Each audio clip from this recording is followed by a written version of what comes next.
राज्यातील शेतकऱ्यांसाठी आज दिवसभरातील ठळक बातम्या. पुन्हा तुफान पावसाची शक्यता. शक्ती चक्रीवादळाचा महाराष्ट्रातील या जिल्ह्यांना धोका. अतिमुसळधार पावसाचा इशारा. किनारपट्टी भागात समुद्र खवळलेला असल्याने मच्छीधारकांनी समुद्रात न जाण्याचे आवाहन प्रशासनाकडून करण्यात आलेले आहे.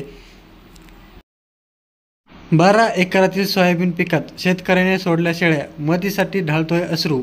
अतिवृष्टीने चंद्रपूर जिल्ह्यात शेतकऱ्यांचे स्वप्न उद्ध्वस्त. ट्रॅक्टरमध्ये बसून थेट बांधावर. सोलापूरच्या अधिकाऱ्याची तत्परता. शेतकऱ्यांना दिला धीर. अधिकाऱ्यांनी ग्रामस्थांशी संवाद साधून त्यांना धीर दिल्याचं बातमी येत आहे. परभणीतील शेतकऱ्यांचा आक्रोश.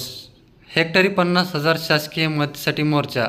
मोर्चात शेतकऱ्यांनी जोरदार घोषणाबाजी करत हेक्टरी 50,000 रुपयाचं अनुदान मिळालेच पाहिजे अशी मागणी केलेली आहे. केंद्र सरकारने रब्बीचे हमीभाव केले जाहीर. हरभऱ्याच्या हमीभावात 225 रुपये तर करडीच्या हमीभावात 600 रुपयांची वाढ. पंतप्रधान नरेंद्र मोदी यांच्या अध्यक्षतेखाली बुधवारी आर्थिक व्यवहार मंत्रिमंडळ समितीची बैठक झाली. या बैठकीत रब्बी हंगामातील 6 पिकांच्या हमीभावाच्या वाढीसाठी मंजुरी देण्यात आलेली आहे. ॲग्रिस्टेक ओळखपत्र असूनही पुन्हा कागदपत्रांची मागणी. आदिवासी व अल्पभूधारक शेतकरी बेजार. शेतकऱ्यांची ओळख प्रस्थापित करण्यासाठी तसेच शेत जमिनीची आधार कार्डसोबत सांगड घालण्याच्या दृष्टीने राज्य सरकारने महत्त्वाकांक्षी ॲग्रिस्टॉप योजना आणली असून या योजनेअंतर्गत अनेक शेतकऱ्यांना आपला ओळख क्रमांक मिळालेला आहे.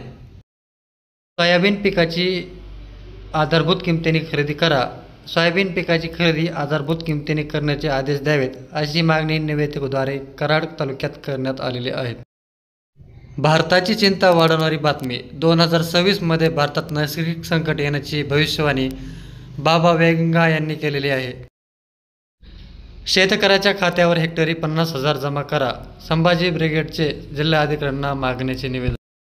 लाडकी बहीण योजनेसाठी ई-KYC बंधनकारक. जर तुमचे ही ई-KYC नसेल तर तुम्हाला ही लाडक्या बहीण योजनेचा लाभ घेता येणार नाही.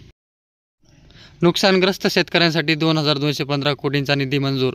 जाणून घ्या तुमच्याही जिल्ह्याला किती निधी मंजूर झालेला आहे. जिल्ह्यातील शेतकऱ्यांना समाधानकारक मदत मिळवून देण्यासाठी बांधील.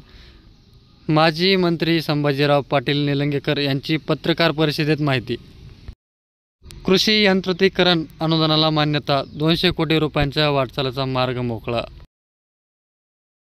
हातपाय सलामत ठेवायचे असतील तर शेतकऱ्यांना मदत करा, नाहीतर सगळ्या ऑफिसरचा चुराडा करणार. संतोष बागर यांची पीक विमा अधिकाऱ्यांना धमकी.